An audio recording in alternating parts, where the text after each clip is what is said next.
Oi, professora. Olá, Carol. Tudo bem? Prazer receber você todo aqui meu. em casa. Obrigada por nos receber na sua casa. É uma alegria estar aqui para falar de comida e história. Não tem coisa melhor receber você na minha cozinha. Que legal. Olha só, já está tudo preparado para gente. Sim, a gente vai ter aqui umas comidinhas e umas histórias boas de contar. Legal.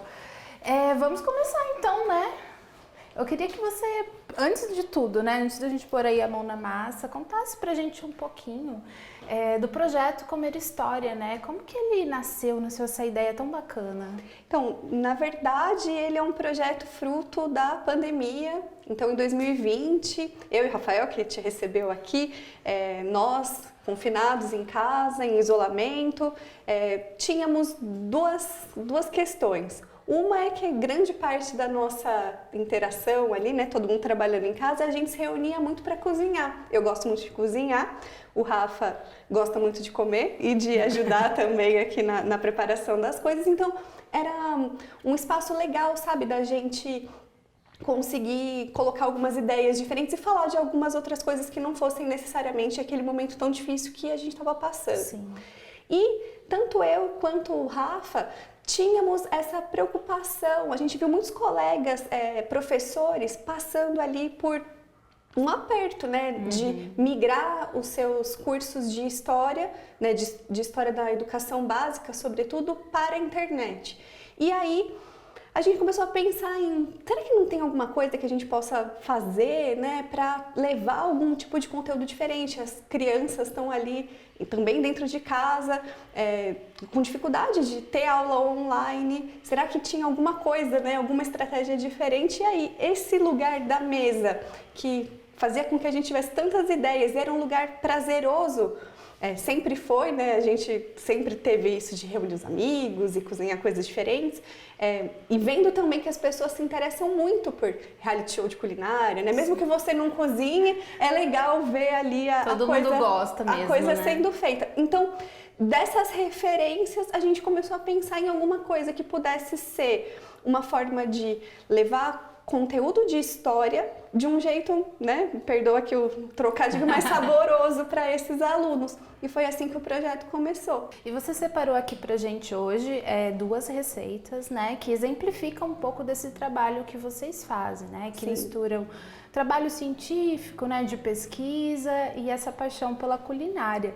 Então conta pra gente o que você vai preparar hoje aqui pro pessoal. Eu vou começar propondo que a gente faça um doce. A gente vai inverter aqui, mas é porque ele precisa dar uma esfriadinha. É um doce que eu acho que todo mundo conhece, que é o beijinho. Então a gente vai fazer um beijinho de coco. É uma receita, eu vou contando pra você um pouco enquanto a gente faz, mas com coco ralado fresco, sem leite condensado e gemas. Vai ser uma coisa diferente. A gente vai começar, Carol, com uma feitura do leite condensado, na verdade, que nada mais é do que leite e açúcar em proporções bem altas de açúcar. Certo. Então eu vou colocar leite fresco. Qual a quantidade? Aqui tem uma xícara. E vou colocar também uma xícara de açúcar. Certo. E a gente vai mexer isso aqui até ele virar o que a autora do livro chama de ponto de fio.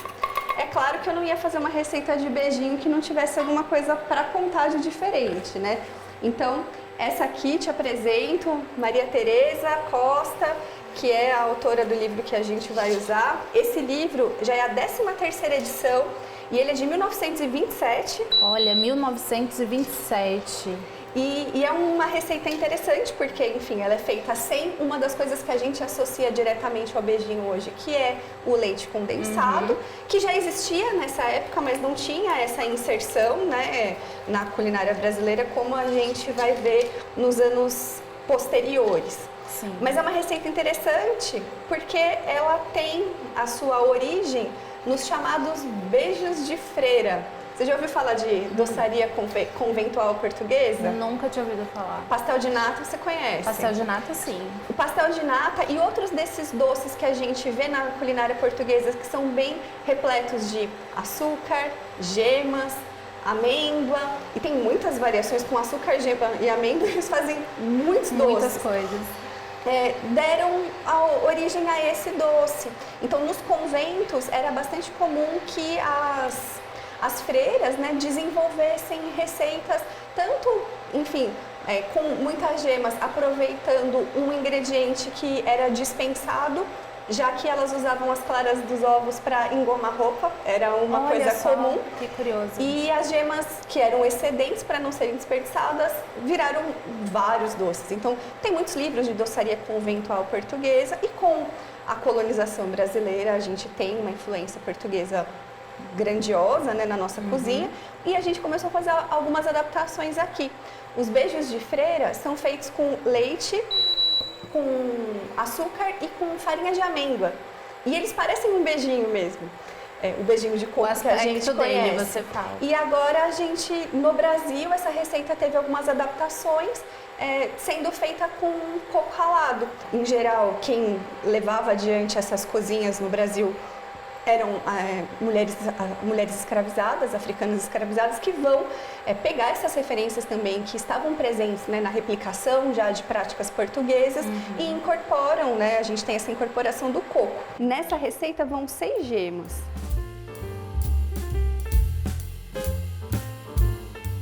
Se você colocar a gema direto aí, o que você vai ter? Um omelete doce. Ela vai coagular rapidinho e não vai ficar gostosa. Então aqui a gente está seguindo inclusive o modo de preparo que a Maria Tereza coloca no livro, né? A gente faz essa misturinha de coco com gema antes e só depois a gente incorpora. E pelos livros que vocês têm, é perceptível que era comum mulheres, geralmente, né? Sim. Fazerem essas coletâneas de receitas. Sim, né? a gente está falando de um universo totalmente feminino, né? Um universo em que reina totalmente a mulher como a pessoa responsável pela casa, né? A mulher como aquela que tem a responsabilidade de cuidar da cozinha e da comida. No mercado editorial vai ser interessante que elas também vão estar presentes. A partir aí dos anos 20, a gente vai ter outras mulheres que vão começar a lecionar em cursos de cozinha. Olha só. E depois a gente vai ter mais mulheres, mulheres escrevendo para mulheres, né? Essa a nossa referência primeira. A cozinha feminina, nesse começo do século XX, ela vem geralmente com algumas indicações de como cuidar bem da casa, de como cuidar bem dos filhos, como estar bonita para o marido. São algumas coisas que estão misturadas nos livros de receita. É como se fosse uma prescrição do que era ser mulher naquele momento. Exatamente. Né? A mulher, ela é a boa mãe, é a boa gestora da casa, é a boa cozinheira. E aí, eu acho que é legal a gente falar disso, não só porque isso foi alterado ao longo do tempo, que é muito bom, mas porque a gente consegue ver que um livro de receitas, ele não fala só de receitas, ele fala de um contexto, ele fala de uma época. É claro que ele ensina aqui a fazer um monte de coisa gostosa, né? E nos conta de hábitos alimentares, de ingredientes disponíveis, o que parecia mais fácil de achar e o que parecia menos fácil. Mas ele também conta dessa época, né? De valores, de preceitos morais, de lugares sociais. Então a gente consegue, através das receitas culinárias, conhecer muita coisa sobre um período, né, sobre um momento, sobre uma sociedade. E mostra que falar de comida é sim falar sobre as receitas, mas nunca é só uma receita. Aqui nesse ponto iria a essência de baunilha, mas vou colocar baunilha de verdade aqui para vocês na favinha. A gente corta ela assim no meio e vai pegar as sementinhas. Você sabia que a baunilha é uma orquídea? Não, tô descobrindo tanta coisa hoje, não sabia.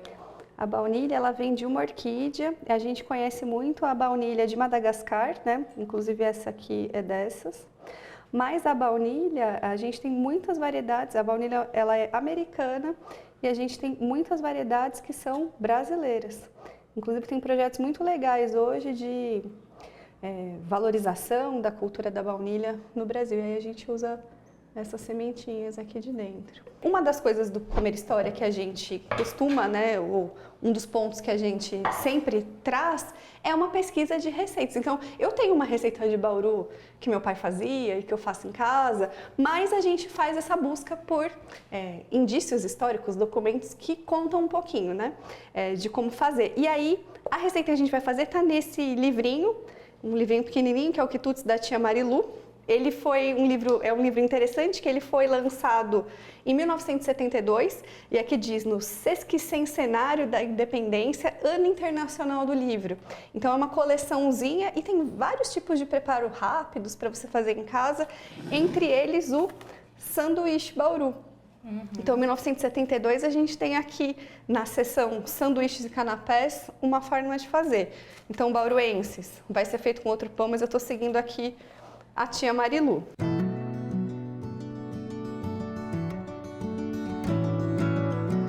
A história é essa, o Casimiro Pinto Neto, que foi estudante de Direito no Largo São Francisco, sai de Bauru, vai para São Paulo e ele começa a frequentar um restaurante em especial, que é o Ponto Chique. E olhem só, a gente vai contar aqui a história do sanduíche, que mistura com Casimiro, mas que tem muito para contar sobre São Paulo nos anos 20, 30. A cidade de São Paulo está passando por uma série de modificações, uma efervescência ali nos anos 20, inclusive 22.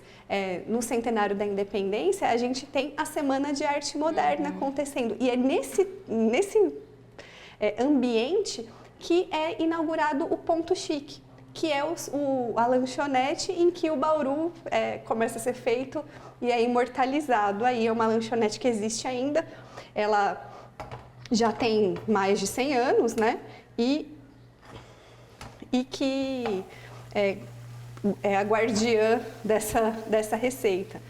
Então, a lanchonete, ela é criada, ela é aberta nesse burburinho da Semana de Arte Moderna e os modernistas começam a frequentar a lanchonete. Então, a gente vai ter essa juventude paulista que faz arte, música, pintura, frequentando esse lugar e os estudantes do Largo São Francisco também. Então, é uma cidade que está se urbanizando, crescendo, tem ainda é o centro de formação, né? Quando se começa a ter um investimento talvez maior. As universidades as faculdades, elas são um pouco anteriores no Brasil, do século XIX, mas é nesse momento que a gente vai ter acho que tá bom aqui, que a gente vai ter uma efervescência de fato, né? Na cidade de São Paulo, a gente está falando da República Velha, quando São Paulo se torna, né? O eixo está se deslocando do Rio para São Paulo. E ali tem muita coisa acontecendo.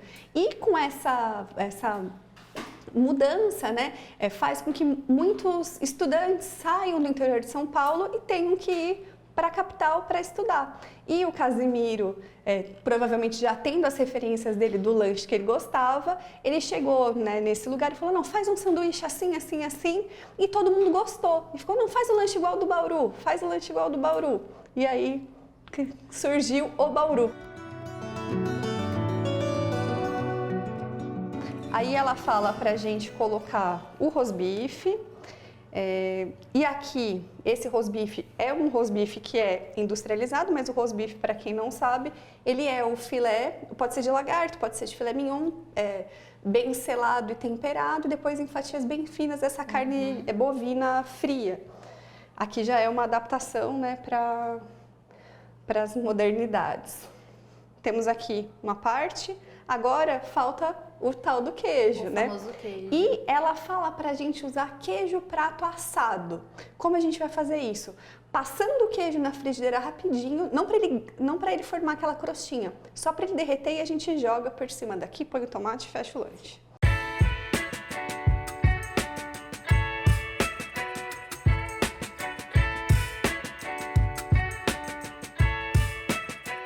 Bom, pessoal, enquanto o beijinho tá lá na cozinha esfriando, e a Carol ficou lá também, eu vou conversar agora com o Rafael, que a gente conheceu lá no comecinho da reportagem.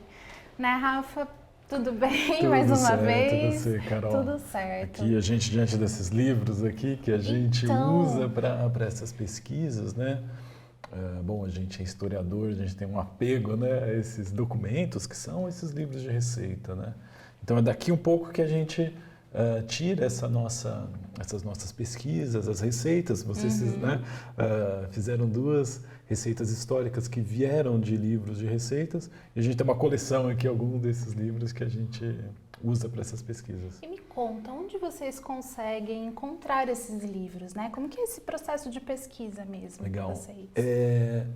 Uma parte deles, né, a gente compra em sebos, né? Então sebos que tem catálogos na internet também, mas cada cidade que a gente vai, a gente sempre vai no sebo, direto na estante de livros de receitas, mas também em leilões, né? A gente frequenta aí alguns leilões também para encontrar livros pouco conhecidos ou que a gente não encontra facilmente em lojas, nem em sebos. Fora aqueles que a gente usa também, que só tem acesso online, né? Tem muitos livros, principalmente os mais antigos, a gente encontra eles digitalizados. A gente não tem eles físicos por enquanto, né? A gente sempre está em busca, mas muitos deles a gente tem um acesso online mesmo, né? Com as imagens deles digitalizados. Que bacana. Então todo o trabalho de vocês, né, que é visto depois aí por quem quiser conhecer o projeto, né, Comer História, com postagens em Instagram, vocês também têm um canal no YouTube, né? É antecedido por esse trabalho de historiador mesmo, né? Conta um pouquinho pra gente, quais são os maiores desafios para fazer essa transposição de informações, né? Então, essa pergunta é muito interessante porque a nossa formação, ela é primeiro de tudo acadêmica, universitária, né? A gente fez graduação, mestrado, doutorado em História, então a gente aprendeu muito a fazer essa pesquisa acadêmica, né, ancorada em documentos, com rigor. E um dos nossos desafios foi como pensar, né, e executar, traduzir isso para um público mais amplo. Porque uma das nossas questões é pensar essa importância do diálogo da universidade com a sociedade. Né? A gente acredita que na universidade a gente pode ficar isolado, né? A gente não pode. A nossa tendência é muito, né, conversar com pares, é assim um pouco que o discurso científico se faz, mas a gente achou e a gente acha que também é preciso ter esse diálogo com uma sociedade mais ampliada, para ela saber e ter canais mais diretos de diálogo com ela. E as redes sociais, para a gente, é um canal muito importante. É um trabalho de divulgação científica, mas vocês também têm muito esse foco no desenvolvimento de uma ferramenta didática, né? Que pode ser usada, inclusive, por professores da educação básica, né? Exatamente. Um dos pontos, e que é nossa preocupação também, né, como profissional, como cidadão, né, é a questão alimentar, uma educação alimentar. E desse ponto de vista, a gente acha que a história ela é uma ferramenta muito importante para conectar as pessoas à alimentação. Né? A gente acha que ao conhecer a história de um alimento, por exemplo, para uma criança que, enfim, não come tomate, a gente acha que se ela conhecer um pouco da história do tomate, de onde ele vem, das suas diversidades, dos seus diversos gostos, como ele chegou à nossa mesa, ao supermercado, a gente acha que a gente consegue, por exemplo, sensibilizar muito mais uma criança e fazer com que ela experimente. Rafa, a gente recebeu uma missão agora, enrolar beijinho. Então vamos terminar a nossa conversa, né? Tudo isso aqui lá na cozinha com a Carol. Vamos saborear essa história, né? Bora lá? Vamos. Bom, pessoal, a gente já está aqui de volta na cozinha da Carol e do Rafa, então vamos enrolar os beijinhos, né? Agora que ele já esfriou um pouco. Enquanto isso, eu queria que vocês também contassem pra gente, né? Vocês têm um terceiro integrante no projeto, né? Sim, além de nós dois, né, o Gabriel Gurian faz parte do Comer História, ele que tem uma pesquisa super interessante também em bebidas no Brasil, então ele tem essa especialidade interessante, né, na nossa união aqui, cada um se especializou, como estava dizendo, né, na academia em um tema de pesquisa específico. E o Gabriel, ele tem essa especialidade em estudar bebidas no Brasil, super, super interessante e que vale a pena conferir também. Eu tô vendo que eu tô bem mais generosa que a Carol, hein? Olha só. O meu ficou muito pequeno. Eu tô aqui fazendo Foi falha um beijão. nossa isso. E aí vocês veem que aquela massinha, né, que a gente tirou, ela já muda bastante de textura depois que esfria. Então ela já dá o ponto que a gente está acostumado com o beijinho mesmo, né? Aqui a indicação é também passar no açúcar cristal e colocar em forminhas de papel. A gente vai fazer uma graça, colocar naqueles tapetinhos de plástico que a gente usa em festa hoje, né? E aí elas ficam assim.